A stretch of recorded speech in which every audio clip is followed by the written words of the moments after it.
Lowe's knows how to get you ready for holiday hosting with up to 35% off select home decor. And get up to 35% off select major appliances. Plus, members get free delivery, haul away, basic installation, parts, and a 2-year Lowe's protection plan when you spend $2,500 or more on select LG major appliances.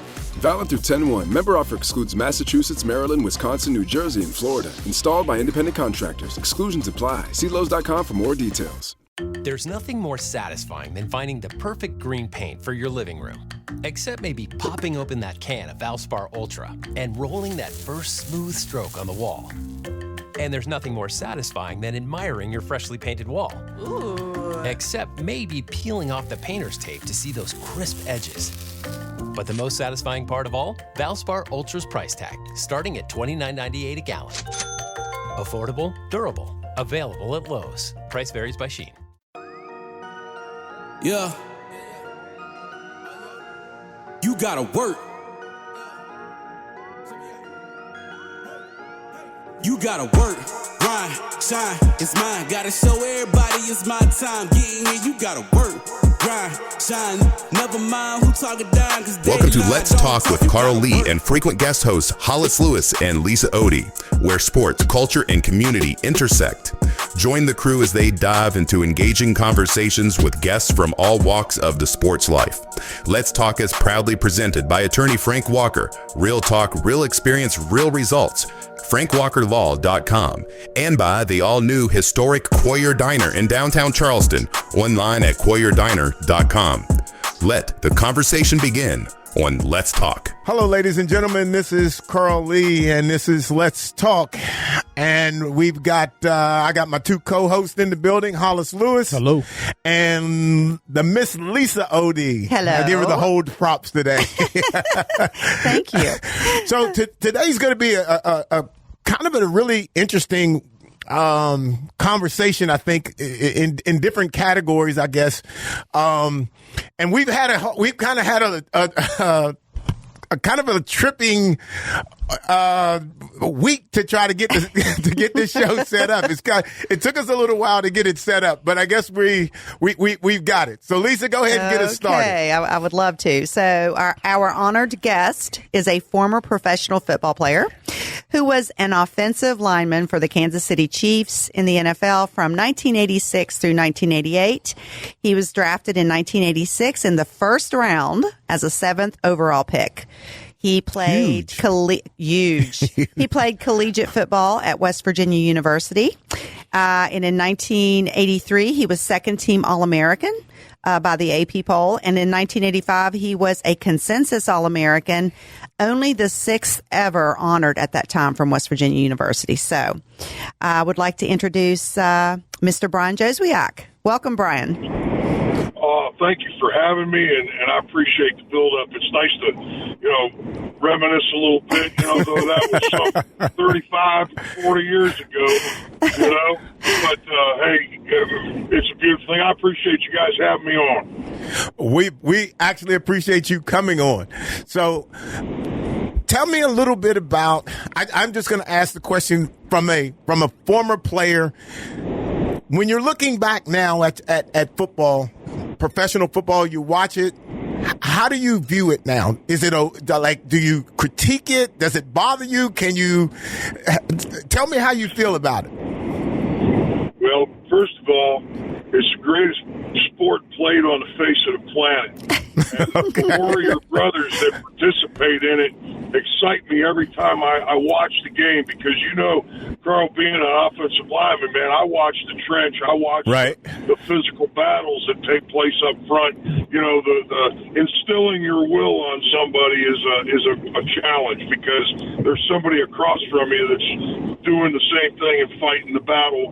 And it's just that part of the game. The game itself, it hasn't changed a whole lot. It's still blocking and tackling and 11 guys trying to push a ball across a goal line and 11 trying to stop you. That part of the game is what I enjoy.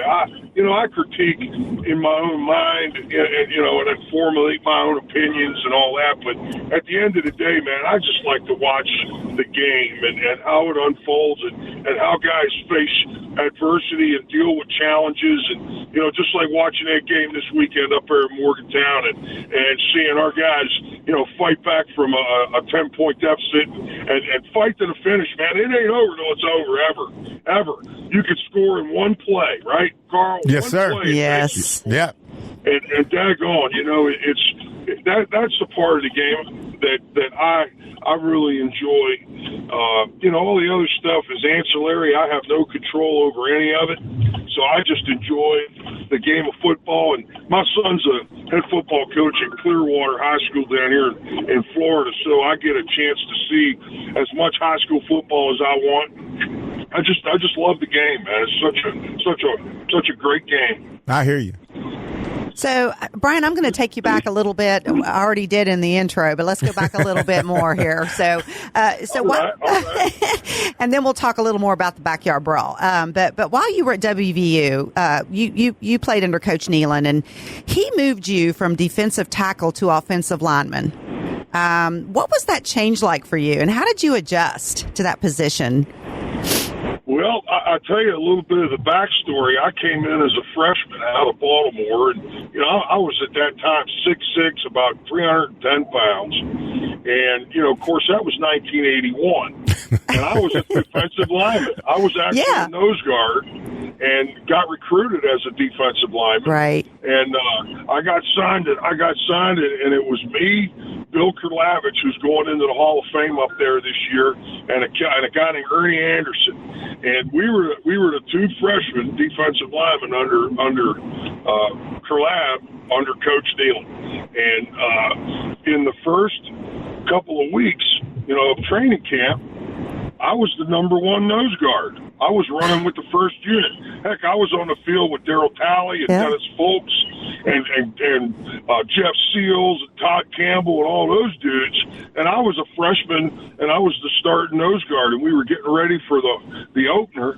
And every Thursday we did 10 live goal line plays, ones versus ones.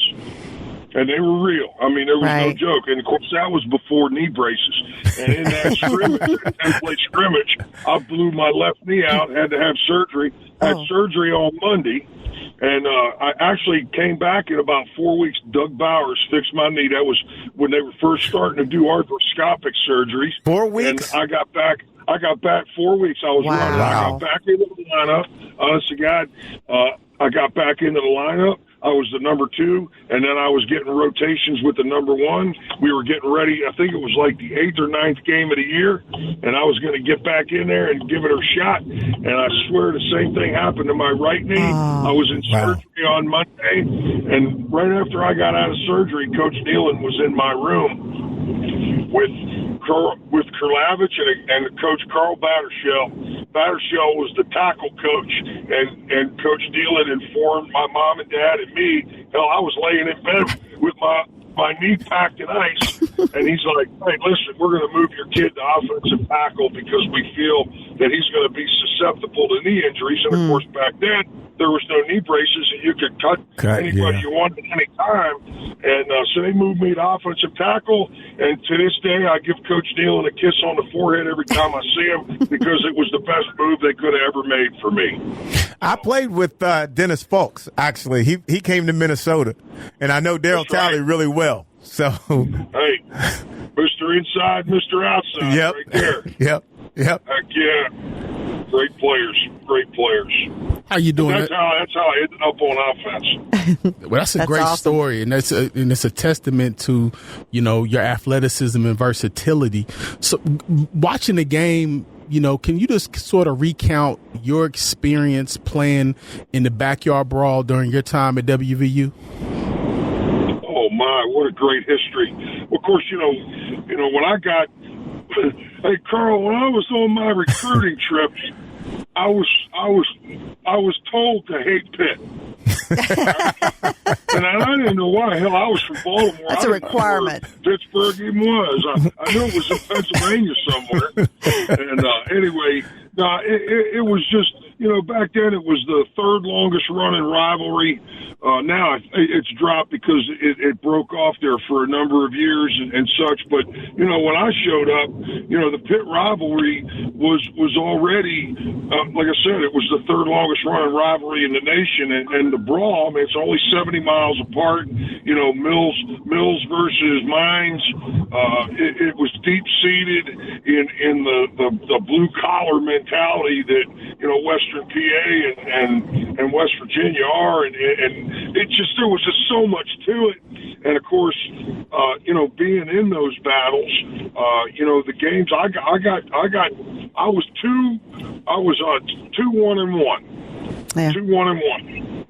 Lost in 82, won 83, 84.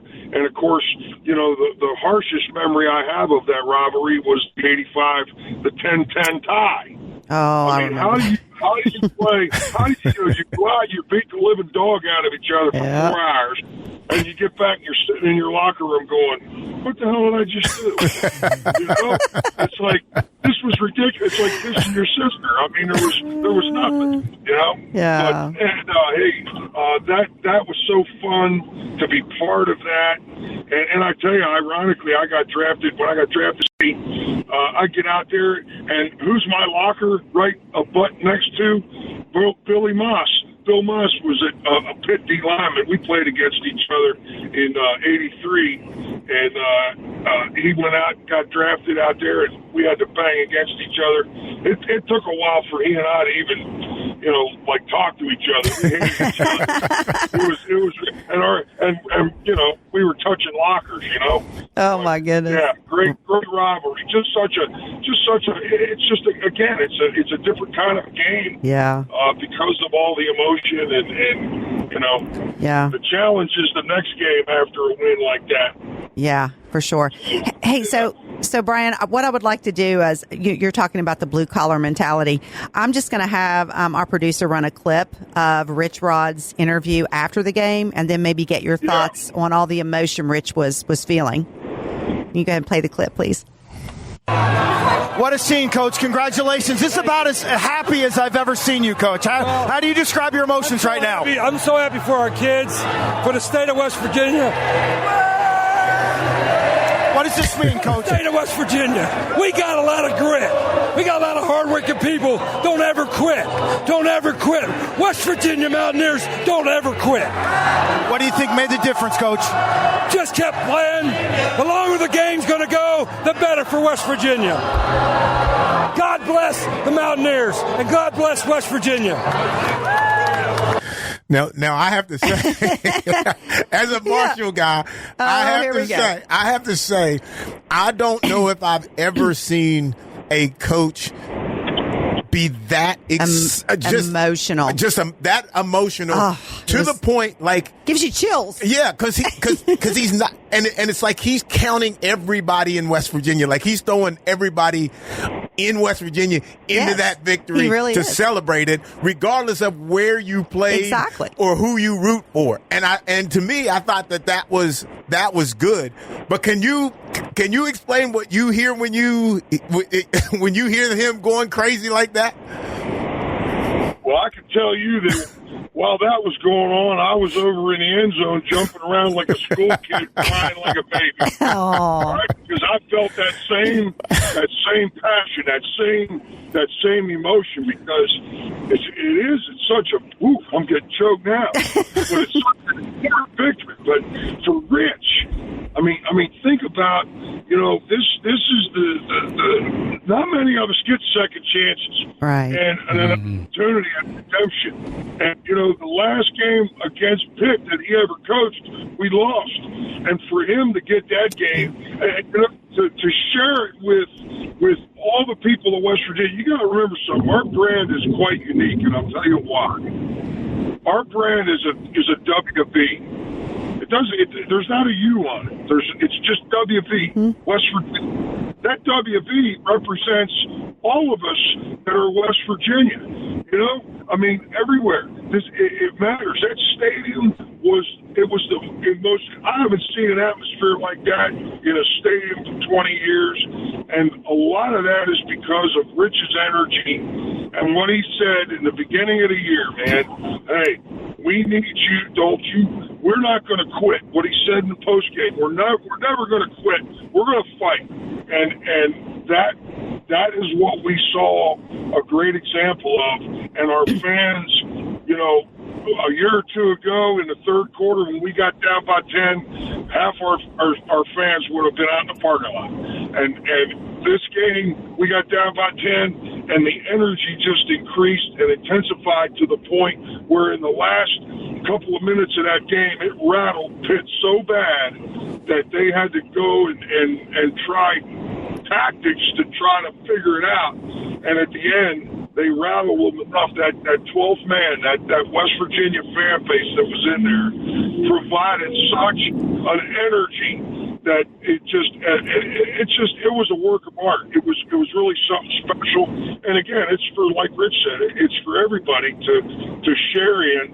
You know, but that past, you know, it's in the past. Yeah. So for us, you know, it's exciting to grasp. I'm driving down to Florida with a buddy of mine. And of course, you know, that's been the topic of conversation for most of the trip.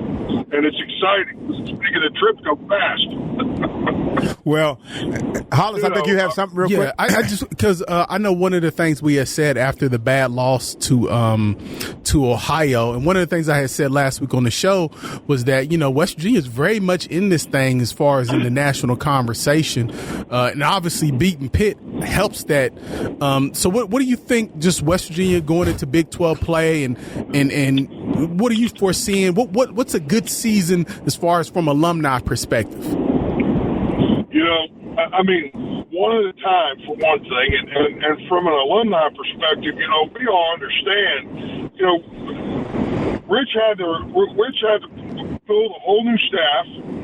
Rich had to bring in, you know, like 71 plus however many freshmen. I think it was like 80-something. It's 81 new players. Yeah. 81 new players. I mean, that's like me buying a business, got 150 employees, and on the first day, 135 of them walk out the door, and I got to go replace them and try to get production almost immediately, because the Mountaineers we expect, and you know that hey, give that Ohio team some credit. They're a good football team. Yeah, I mean, they are. Together, you know, so at the end of the day, we are still experiencing growing pains, and it's going to take a continual effort, but we will get better. And I'm telling you, I was at practice on Wednesday before the game, and I was so excited to see the energy and the tempo, and I tell you, I'll add this, what was really cool, and before practice, Rich brought the offensive line to the corner of the end zone and kind of gave me the stage and said, "Hey, man, you got some words?" I was like, "Are you kidding me?" And he kind of stepped aside and let me throw some words at him about, you know, what it means to us, and you know, as an offensive lineman, and to see that. And to watch those guys go out there and do what they did and fight to the finish and then in overtime and grab that victory like that, man, that is just wonderful. And it sets the stage now, because we start, you know, with Kansas next week, we start the Big 12 play. Mm-hmm. All the goals are still intact. Yeah. You know, we're undefeated in the Big 12, as everybody is, or whoever, whatever. But right now we're undefeated in the Big 12, and we're starting off, and here we go. And you know, if we could come out of here with, you know, maybe one more really big win and knock off the ones that we're supposed to, and you know, who knows? I mean, who knows? I mean, look what Indiana did last year. Yeah. You know, it's possible. You get enough going, and you get that mojo going, and you know, as we all know, winning's a great deodorant, and it really fixes a lot of good things. So the faster these guys can can continue to learn and grow, and the more game experience they get. I mean, heck, as an offensive lineman, you got 5 guys, and it's the first game we've ever played in Ohio. It's the second game, and Ohio is running all over the place. And, for them to go from that week to this week and the improvement made right there, if they can continue on that kind of crescendo through the year and stay healthy, our depth becomes extremely valuable in this case. But he went out and recruited a bunch of new guys that he's going to have the depth. So I'm excited about the year. I really am. So me too, Brian. I agree with you 100%, 110%. I have a question though, and it's kind of the elephant in the room that a lot of fans are discussing probably on social media. So we know that Nico Marchio was the starting quarterback for the game and played pretty decent the first half. WVU was up 7-3 at halftime. And then when we come out to the third quarter, we see that true freshman Scotty Fox takes the helm at offense. I know you're not Rich Rod, you can't answer for him. What are your thoughts about the change? Why do you think that change was necessary at the beginning of the third quarter in the Pitt game? I think they probably made a decision first to maybe try to get a little spark going, and I think that from a psychology standpoint, this guy's going to be the future quarterback of your football program. Let's get him in one of the biggest games ever, and get him into that pressure cooker, and get him into that situation, and welcome him to college football, and that creates some depth. And then you put the other guy in, you try a little bit of that gets him some more game experience as the year goes, and then you put your stud back in there, and you get what you expect out of him, a great performance and finish. And you got to build depth, because you just never know, and you got to be interchangeable at the whim. It's got to be able to happen. That's his kind of mentality, and he's got some quarterbacks to work with, and he's trying to get them some game time. And that's game time in a big game. On top of that, yes, sir. I'm gonna say something that's gonna sound crazy, but I'm gonna ask you a question, and I'm curious, because what this reminds me of, it reminds me of Bob Pruitt going back to Marshall and the change that took place at Marshall. Do you think this is something that is going to go that direction for WVU now? To really be, you got the right coach with the right team at the right time. What is this? Is this going to be a remake? Do you think he's going to just rebuild this whole thing to a level that people didn't think he could go? That is a great question. I think our limitations are always going to be the depth of resources that are available to us. As far as facilities are concerned, we got one of the best facilities in the nation, but we're in Morgantown, and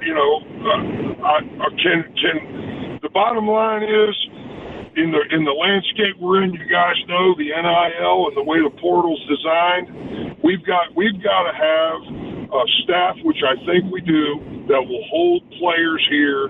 But at the end of the day, and I hate it, but it is about money. When somebody says, I'm getting $100,000, and somebody says, come here and I'll give you $500,000, and where's my loyalty? Yeah. And I hope the loyalty's not to the dollar, but I may never play in the NFL, and I can go get $300,000 or $400,000. Yep, we've said that. It really muddies the water a lot. I'm sure I would have liked to have got some NIL money maybe.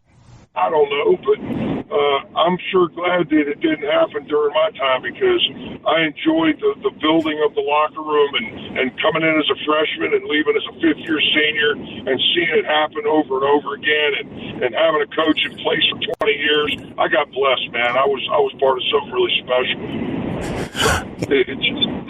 So, different world. It is a different world, a whole different world, Brian. So I have a question for you now. We're going to wrap this up with you because we know you're traveling and you're probably tired. But so your Kansas City Chiefs, your former team, they're out of the gate at 0-2. So what are your thoughts about that start? She's picking with you. And why do you love Taylor Swift?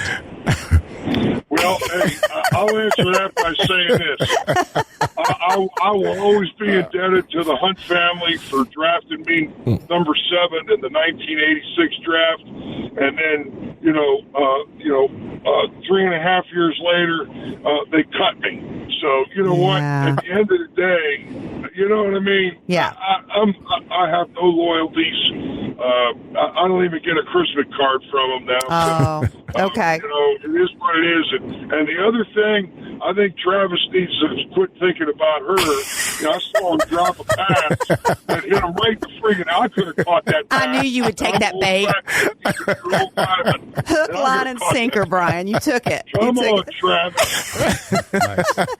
Tell us about your podcast a little bit before we let you go. Oh, thank you. I appreciate that.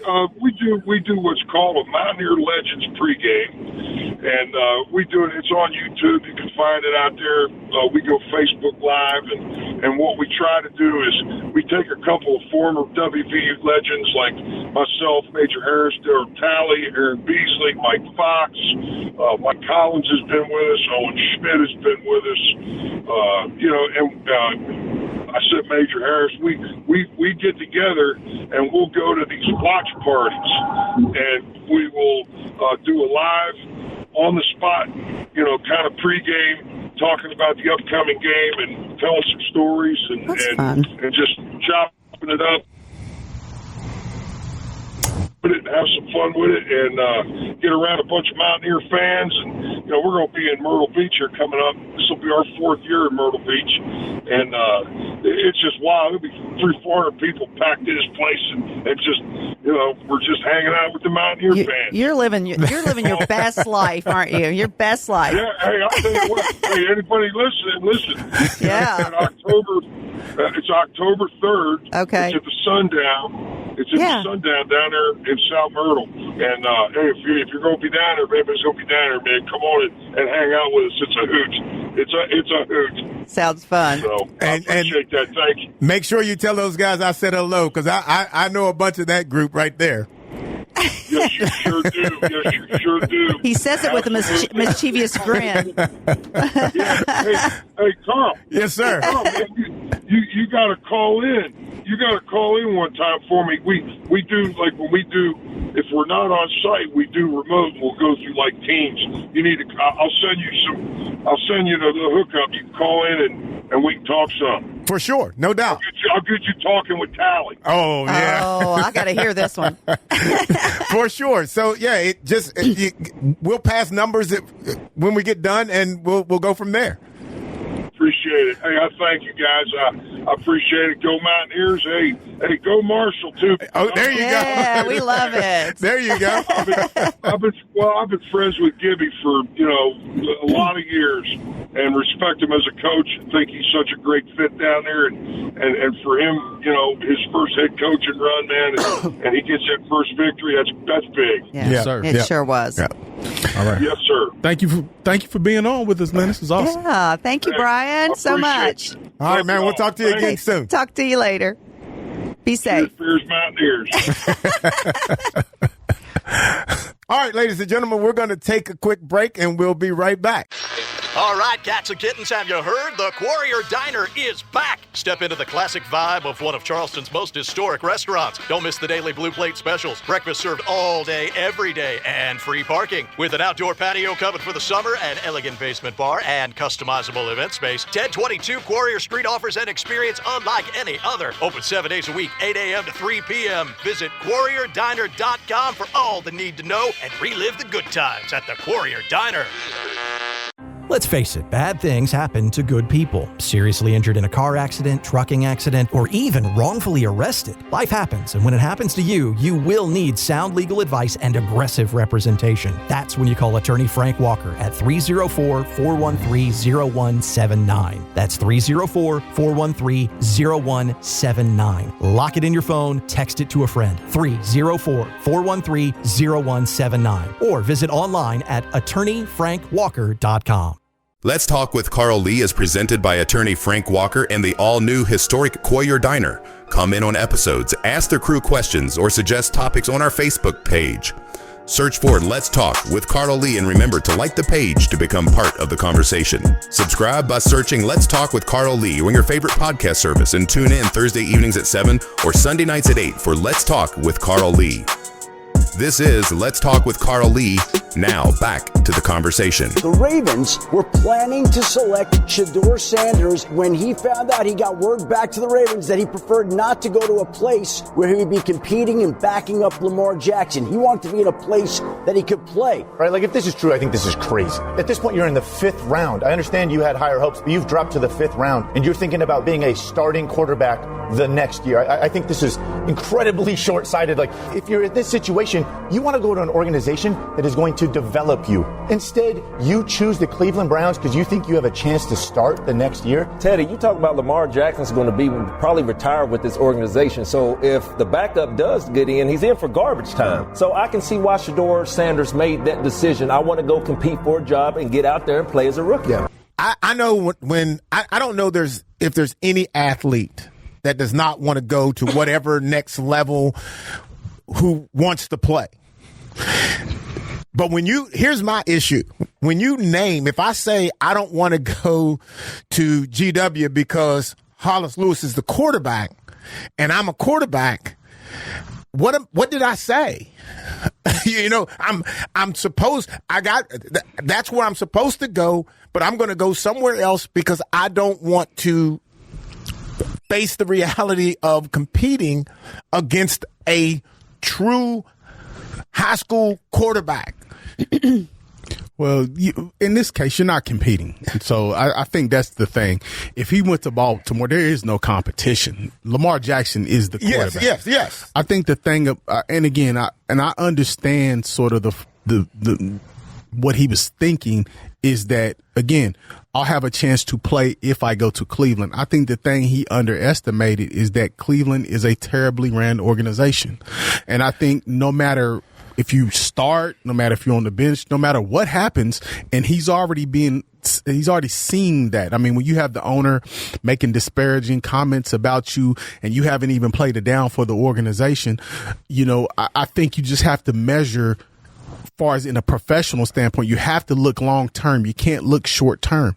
And long term, even if you are a backup for the Ravens, you get that garbage time, you perform in that garbage time, then you may set yourself up for a starting job. And, it's always possible that Lamar Jackson gets hurt and you're in there. See, but to me, and sorry, Lisa, I know you had something to come okay. in, but here's what I can remember getting to the Vikings, and I knew, I looked at the two corners and I'm thinking to myself, okay, I can't get Willie Till. He's just like, he's solid.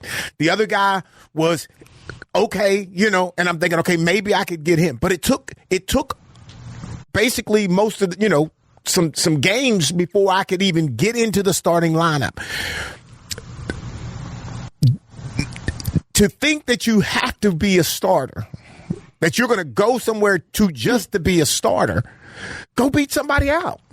Go take a job. That's what he's trying to do now, and he's not getting opportunity. And the thing is, unlike corner, because corner, you have maybe 3 or 4 opportunities to get on the field. You can get in a nickel package. You can be the starter there. You can be the starter right or left corner. And there are other dime and different prevent practices that you could possibly find yourself. You may not be an official quote unquote starter, but you may be the first guy off the bench. Quarterback is one shot. It's only, you got one chance. And I think, again, maybe because it's arrogance, maybe because of this, maybe because of that. But now he's finding himself in a situation where, again, you go to a terrible franchise, terrible things happen. Yeah. And you got a long list of quarterbacks who went to Cleveland to die. I mean, they let this organization let Baker Mayfield go. And Baker Mayfield is a legit starter in this league. He's leading Tampa. I think they went to the playoffs. So I think it was just a miscalculation because no matter how good you are, you go to a crappy franchise, it's only going to hurt you. Yeah, I mean, those are all good points, what you guys are saying. I think I'm going to go the emotional route here. I think what bothers me the most about all of this, it's not that, he passed up an opportunity to go play under a superb quarterback and could have learned much from Lamar Jackson. He could have done that. I think the biggest thing is the victim role he played during the draft. Knowing all along, he had this free fall. During the draft, he made people feel bad for him, feel sorry for him, when in reality, the Ravens wanted to draft him at 141 draft pick or something like that? What round? Do we know what round that is? At the 141st pick. So I don't know what round that would be. But, to me, he did this woe is me song and dance. When in reality, you knew what was happening. He knew what was happening. He knew what was happening. Yet he played on the heartstrings of all the fans, of the NFL and during the draft of, oh, nobody wants me. Look at me. Poor me. And Dad knew what was going on as well. Yes. Dion knows everything his sons are doing. So to me, it's kind of like a false, a falsehood that he kind of put out there. Or do you think he's trying to find what I'll call favor? For somebody to because if you get that, if you get the negative side of the fan base, right? Is he trying to find a way to create a way for people to feel bad for him? Well, that's how I felt during the draft. Now that this has come to light, I think during the draft he wanted people to feel sorry for him. And in reality, it wasn't the case at all. He didn't do this free fall. He had a team, a legitimate team that was interested and wanted him and wanted to bring him under Lamar Jackson's wing. I mean, we've seen that happen time and time, especially, the good quarterbacks in the league. Look what happened with Aaron Rodgers and Jordan Love. Well, it was the best thing that could have ever happened to Jordan Love. I was going to say, why would you not, going from college to pro, why would you not be okay of playing behind, I don't care what the position is, playing behind somebody who's a starter your first couple of years? I don't care how many years it takes for you to become that guy. You're still going to get paid. Why wouldn't you be okay with that? And again, and just to answer the question, it's still the fifth round. It just would have been the third pick in the fifth round. So he would have went 3-4 positions up. But I think it's like Rex Ryan had mentioned in that clip. We didn't hear his comments, but he said Shaduer probably don't think he need that much development. Shaduer probably thought, I'll come into Cleveland and I'll start regardless. You know what I mean? And I'll figure it out. I'll start eventually, which he still may. But I mean, at this point, he's not even getting scout team reps right now. I mean, he's literally. I could see a situation. It wouldn't surprise me if they cut him. Maybe not this year, but next year.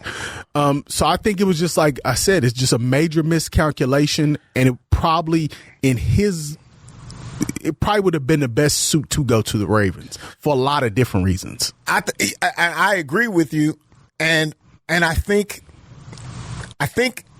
he has to. And when I say separate himself from his dad, dude, you're not your dad. You ain't that guy. You are not that guy. You have some legitimate talent for sure, but you are not your dad. And I think I'm telling you, I don't know him, but I think it's a lot of that. I think he sees himself as primetime 2 or primetime junior, and you ain't him. Yeah, you ain't him by him and you is so far apart that you ain't him, bro. You know what I'm saying? Because, I mean, even if you look at Colorado, he played well. He put up some good numbers. Like I said, he's a legit, I think, arm talent as far as accuracy and all those things, ball placement, like I mentioned before. But, I mean, you had a barely winning record there. You didn't light it up as far as wins and losses are concerned. And athletically, you're nowhere near prime. No. Who created that monster? You know what I mean? I mean, an overinflated ego. And here's the other part about the falsehood that I wanted to bring up real quick, because I know, this is kind of off to the side conversation, but he's still not admitting that the Ravens reached out to him. Like, he hasn't publicly come out and said. In fact, I think one of the reporters asked him about it, and he said, "My mind doesn't remember 5 months ago, like past draft." And we're focused on the now. So he wants to sweep it under the rug. He doesn't want the bad press that comes with it now. And to me, that's all part of this vibe that I get from him. That he's just, he thinks a lot of himself. And if you're going to create that kind of conversation, okay, and that kind of dialogue, and give us the opportunity to ask the question, like, bro, why would you do that? Why don't you go wherever whoever gets you, go and play. Right. He has the idea of he is his dad. Like, I just think he thinks his, and I don't know if I can blame Deion for it. I just think he feels that way. Oh, you don't think Deion played a part in that? I think Deion saw him as a great player, but I'm gonna. And it's hard not to have Deion around you and that rub off. Right. Well, yeah. I'm with you. Yeah, you're 100% right. But I'll say this. If Deion's fair, and imagine trying to compare your son to you, you're going to give him the benefit of the doubt. Like, right? Sure. You know what I'm saying? Because it's your son. You can't say, oh, I was a ton better than my son. I'm speculating and looking at who Deion was, and what's his son's path? Where did he shine? Like, to be great, to be the first pick, to be. Yeah, I mean, he just doesn't have. He just doesn't have that. Deion's the greatest athlete ever. In my book, he's the greatest athlete ever. There's no athlete greater than Deion Sanders. So to compare yourself to that. But I also think what happens too is that, you know, when we're talking about a quarterback, you are a CEO of a multi-billion-dollar organization inside a multi-global trillion-dollar conglomerate. So you have to conduct yourself and you have to be a certain way. And the me guys, I'm talking, and let's just walk with me here. There's never, ever in the NFL history been a successful multi-time Pro Bowler, Super Bowl winning quarterback that's been a me guy. Those guys don't walk around with the gold, play with the gold chain. Amen. Those aren't those. And I'm not saying good, bad, right, or wrong. No. I'm just saying if you look at the Joe Montanas, the Tom Brady's, the John Elways, the Steve McNair, the Warren Moons, even Lamar Jackson and Patrick Mahomes. Even Aaron Rodgers on the field is a guy. Off the field, he's quirky, but on the field, you don't hear his team. You don't hear his teammates. Brett Favre, he may be the closest with jovial, right? Jim McMahon, he had that sort of air, but he had like 1 year and he was kind of fizzled after that. So I'm saying, if you're an NFL quarterback, you have to think like a CEO and you have to present like a CEO. And I think teams are looking at that like, we don't want that guy. Even like if you look at it, and I'll be quiet, but even if you look at a guy like Kirk Cousins, he's not your CEO, but he's like the interim CEO. He can come in, he can get you going, and then he can go about his way. He's not long term, but he sort of fits the bill. Russell Wilson fits the bill, and then we can move on. So even like a Jameis Winston, and I think just Shaduer, his bravado is probably going to be his downfall. Yeah. See, and to that, I think when I think of him as a player, I think of him as an average draft pick coming through. I think he sees himself as maybe one of the best players in the draft. He's not, and so if you're thinking yourself that way, what's coming across? What are you projecting? What are the owners seeing? What's the coaches going to see in camp? You can't hide that. You can't hide arrogance. That. Because that kind of arrogance is a show up. If Deion didn't have the skill set, we wouldn't know him as prime. Yeah. You know what I'm saying? Right. We wouldn't know him. He'd be a story that we remember, but he would never become prime. This young man is not prime.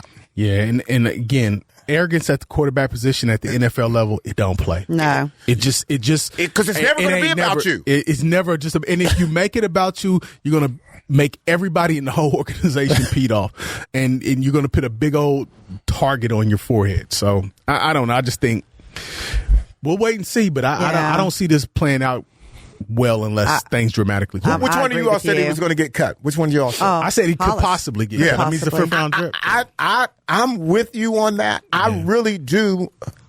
And bro, if you ain't getting scout team reps, that's an issue. Yeah. I mean, maybe they don't want to get you hurt. I mean, but dang, yeah, because they don't want to get you hurt because they don't want you to have to linger if we cut you.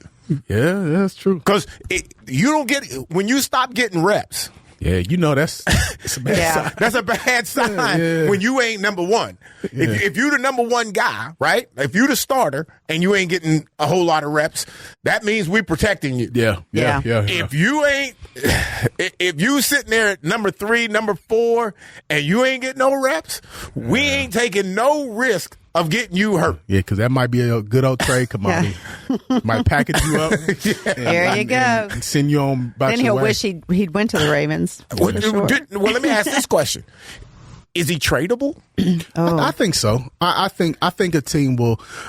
Again, you're not going to get a bunch for him as a 5th round draft pick. So I think in a package, I don't know if we're going to trade you and get all this back. I don't know about that, but I think he is tradable in a package. Cut or trade. I think he's tradable in the package, but I said if they can't get what they looking for, I think he's cuttable. And I'm getting your 5th round draft pick. Unfortunately, did he deserve to go in the 5th? Maybe not. But I think, you know, if it gets in our mind, and the thing about it, man, the owner just came out and just said, "Hey, I ain't really," you know what I'm saying? That's the owner saying that, and why is he talking? And that's what I'm saying. Owners never talk outside of Jerry Jones. Yeah. Outside of Jerry Jones, owners never talk. I know, right? Literally, they never talk outside of Jerry Jones. He's the only one. Especially not about cutting a popular guy. Yeah, what you think of this draft pick who's in the 5th round? So they don't want. That doesn't bode well. Yeah, it don't bode well at all. Hey, let's talk a little more NFL. Let's talk about what happened over in Cincinnati this past weekend. Yeah, man. Yeah, what's going on there? I mean, can they not find an O-line to protect Joe? Yeah, I mean, like I said, I mean, even in lieu of an O-line, I just think when we traded Nixon a couple years ago, our running back, I think that's who it was. Hopefully I'm not getting his name incorrect, but you know, if you're not going to have a great O-line, you need a good running game. Yes. You got to give him something. Him standing back there, I think he took the most sacks in the league last year. He's getting hit. And then when you're down in games and you're trying to come back, that means you're passing 40 and 50 times a game. Right. And if you're doing that, obviously you're susceptible to turning the heat up. Yeah, turning the heat up. And it's just creating a situation where, again, it's kind of the inverse where you have this great quarterback who's on the cusp of you know, entering his prime and really could be elite, but I don't know if he has the foundational pieces around him to actually fulfill that. And hopefully, like I said, he's been hurt the last few years. So. Yeah. I mean, is it that hard to draft offensive linemen? I mean, is it limited? I don't understand why that wouldn't be a focus when the draft rolls around. I mean, I understand the running back part too. I agree with that, but you could also draft a couple of guys. You know, you got to get a couple. No matter what, you got to get D-line, O-line guys all the time. Like every draft, because you need it. Because somebody's going to go down. Some lineman, if your left tackle's down, man, you got to have a dude. Right. You got to have somebody who can protect them. But similar to Cleveland, Cincinnati Bengals are a terrible franchise. They're not a great historical franchise. They're cheap. They're just not a good franchise. I don't know what it was with Ohio teams, but it's just not a good franchise.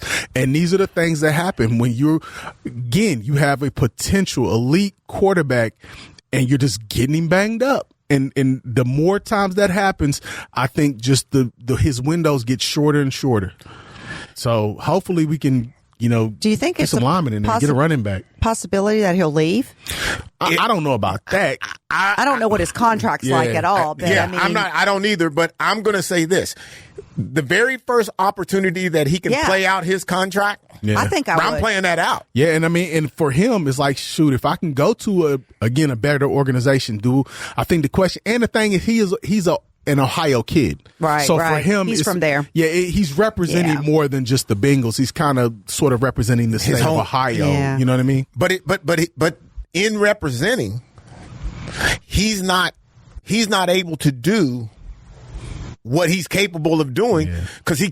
because of the organization itself. Yeah, well, I mean, is not helping him. Right. Yeah. We'll see, man. I mean, like I said, hopefully things turn around, man. And we also see Patrick Mahomes. He's 0-2. Yeah. So he took a loss to the Philadelphia Eagles, which was a really good game. And then, like I said last week, these games have been fabulous. So but football has been great. Okay, yes, let me ask this Absolutely. though to that game there. Is Kansas City on the other side of greatness? Like, is Philadelphia now rising to the top? Yeah. Are they going and Kansas City dropping, or is that just Philadelphia beating a good team? Here's what I'll say. My opinion is that, yes. Now, Kansas City isn't done yet, but like I said, when you spent the last 4, 5, 6 seasons making deep playoff runs, playing in the Super Bowl, and your core, you still have that core intact. Those guys are tired. Those guys are worn out. Those guys, you know how it goes. Like, you done played a bunch of football. Yeah. And I think for them, it's going to take them 3, 4, 5, maybe even 6 games-ish. They'll get some wins in between there to really warm it up. Like, I think these guys are incredibly tired because they played a bunch of football. But I do think, as far as the team, they're on the back end. And I think next year moving forward, they're going to have to take a hard look at some of the pieces and start to replace some of their core pieces. And here's some food for thought, guys. This is the first time since week 10 of 2021 they are not the favorites to win the AFC West. I'm telling you. And we could be witnessing the end of the dynasty. Because the Broncos, the Chargers, the Raiders, they've all gotten better in the AFC West. So everybody's getting better, and you're getting older, and you got a bunch of mouths on you.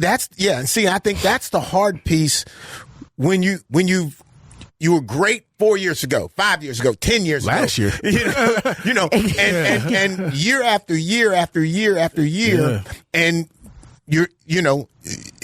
all of a sudden there's a turnaround to somebody's going to get older. Okay, somebody's a cornerback over there. He Travis just can't. Got engaged. Yes, you all those kind of things. All those kind of things happen and are distractions and change the dynamics of the foundation of that core group of players. And you watch them leave one by one. Yeah, I can remember being in the Vikings and literally. We were doing some winning and had some good games, had some good pushes going to the playoffs, and then all of a sudden it was like 2 or 3 guys gone. Yeah. 2 or 3 more guys gone. Year after year, season Chips after away. season, they start chipping away at those guys who they're thinking. Yeah, we can do better than that. Yeah, they just played a bunch of football, man, So you think it's a bunch of football? It's a bunch of football. I mean, it's a combination of what you're saying. Yeah, I was guys gonna agree with you. guys, moving on to different teams, organizations. As you get successable, you want to chase the big contract. I wouldn't count them out yet. Yeah, I ain't counting them out. I just think it's going to take them a long time to warm up. Yeah. And speaking of warming up, like I watched the New York Giants and Cowboys game, another great game. It was. I watched the kicker go out there. Was he not amazing? And make a 64-yard field goal with 10 yards to spare. Yes, that guy could have made a 70-yard field. Was he a former soccer player or something like that? He is a former soccer. These kickers are crazy. I can't believe the leg on these guys. He won the game too for the Cowboys. Yeah, right? they won the game. Yeah, that wasn't the winning kick. They won it later. I know the 64-yard, but then they Took won on another kick, right? Yeah. That's what I meant. Right. I'm trying, like, if you kicked a 40-some yarder, that was a big deal. Yeah. And more, and if you got a 50, oh my gosh, that's crazy.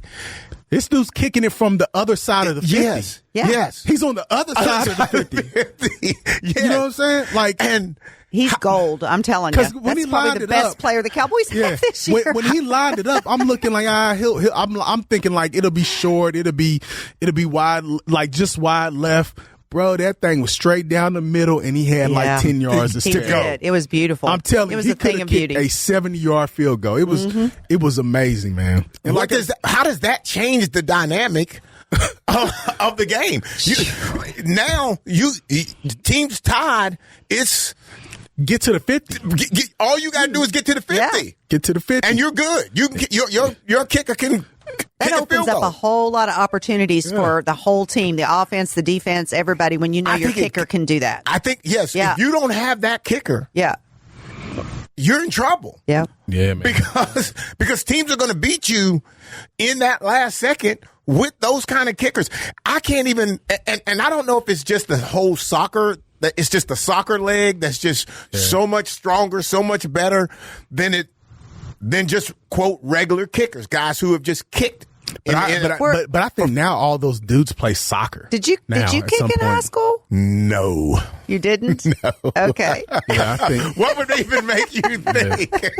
What would even make you think that? Yeah. I don't know. And also, I know we talked to the NFL. I don't think we have that much time left, but there were some great college games. You had Clemson versus Georgia Tech, Georgia versus Tennessee. Obviously, we talked about the Backyard Brawl. Not Alabama, sorry. But yeah, there was just some great, again, Texas A&M versus Notre Dame. Notre Dame. Mm-hmm. Just great. It's been just great football. And I just want to talk about for a second, 'cause I know a lot of people talking about Arch Manning. And he struggled against UTEP. He did. And I just want to go on record and saying, I think it's just my opinion from watching him. He has a serious shoulder issue.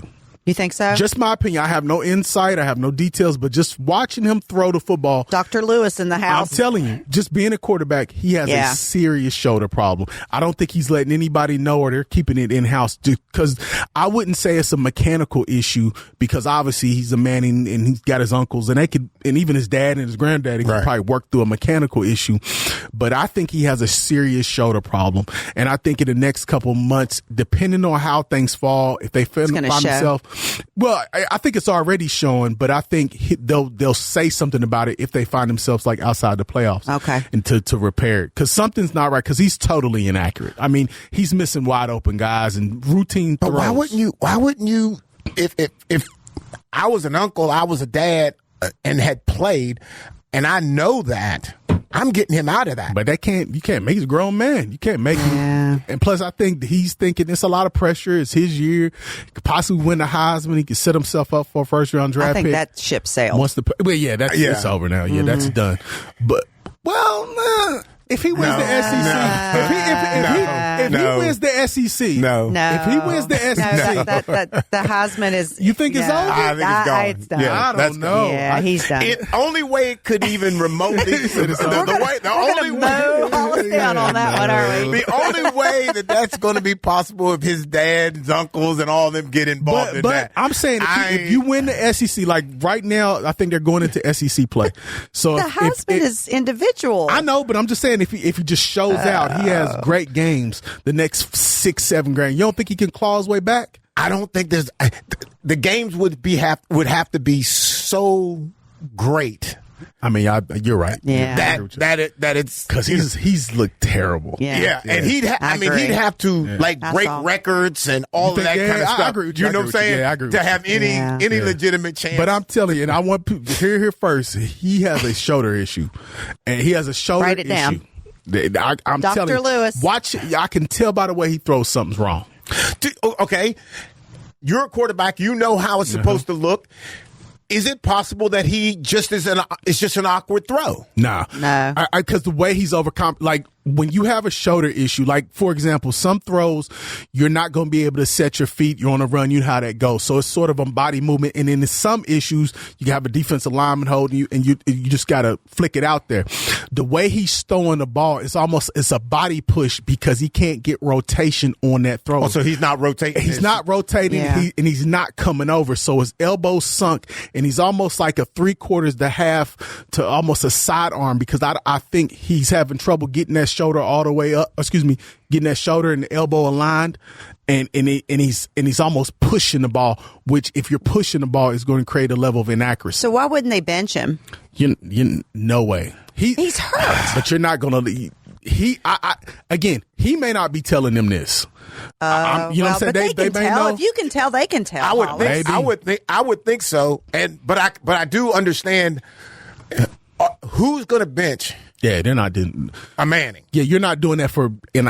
I mean, he could get injured so horribly that it ruins his career for forever. But I mean, it could be like I said. And I say serious. Let me take that back. It could be tendonitis. Yeah. It could be a bunch of little stuff. He's having issues with his shoulder. Could be sore. Could be anything. It's something. Yeah. But he's not playing. He's not himself. Yeah. I was going to say. I'm saying go watch him. Like I said, anybody listening, anybody, go watch some clips of him throwing. Yeah. And you'll see them inaccurate throws and something's off. That's just not mechanical. Well, we got some doctor from Hollis today. No, that's just quarterbacking. That's just quarterbacking. His quarterback's coming out. What's interesting to me though is what I know about this conversation is that when you're watching it, you're not like just watching the game. Like you're watching that position. He's analyzing it. Yeah, you're watching it that position. That's his mindset, quarterback. So you don't really just watch the game. You kind of caught in the game. When I'm watching the game. I'll start offensive line. I'll kind of take my eyes there. Then immediately just go right. Then I'm going downfield. I wish I could watch the game from the other angle. I wish they would show the game from behind the quarterback so I can really just see downfield. So that's kind of the way in which I watch the game. You know what I mean? And then when quarterbacks are throwing, I'm not looking at just the pop. He's mechanics. I'm looking at ball placement, kind of where they're, different things like that. Like Penix has a pew, pew. He has Dan Marino quickness, and that thing jumps off his hand. Penix from the quarterback from Atlanta. Pew, pew, pew.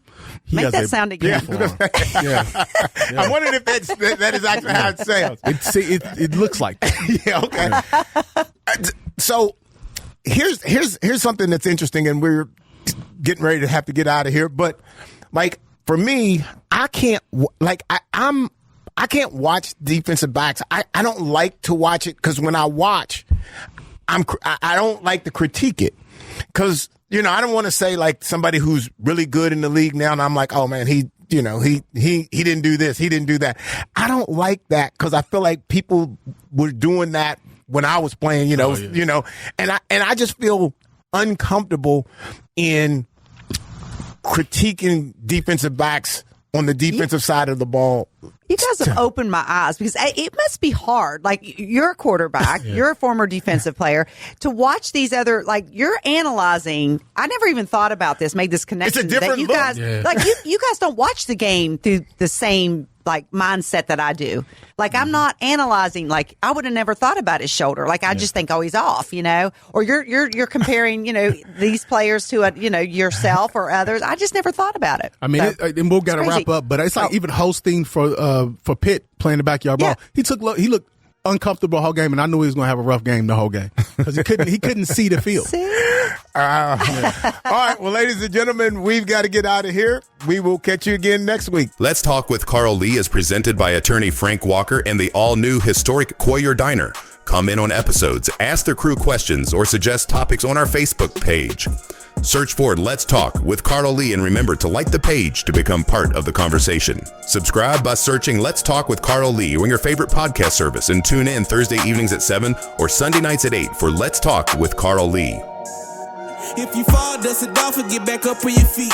Anything could be a win, yup, even defeat. They say sugar bad for you, why is victory sweet? Couldn't play with big kids, I had to sit in the street and watch from a distance, but over time I grew.